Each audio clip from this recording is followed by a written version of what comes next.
गोविंदा आज हॉटेल खोललं काय? नाही राजू, आज खोललीच नाही. अरे यार खोलून घ्यायची असे पटकन. का ग बरे कुठे चालली एवढी तयारी करून? मी स्टेशन चौकात चालली आपल्या बाबासाहेबांना वंदन करायसाठी. आज संविधान निर्माते भारतरत्न डॉक्टर बाबासाहेब आंबेडकर यांची जयंती आहे ना. अरे आम्ही तर विसरलोच होतो. अरे असं विसरून चालणार नाही काका. अरे पण परू ते तर आपले नाहीत ना.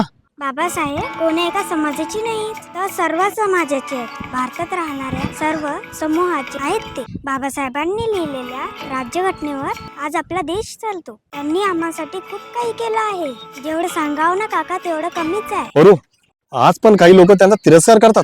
त्यांनी कितीही तिरस्कार केला ना काका, तरी त्यांना बाबासाहेबांनी लिहिलेल्या राज्यघटनेनुसारच वागावे लागते. काका, तिरस्कार करणाऱ्यांना राज्यघटनेने दिलेले अधिकार चालतात, पण अधिकार देणाऱ्या चालत नाही. किती लज्जास्पद आहे ना काका. परू बाळा हे तू बरोबर बोललीस.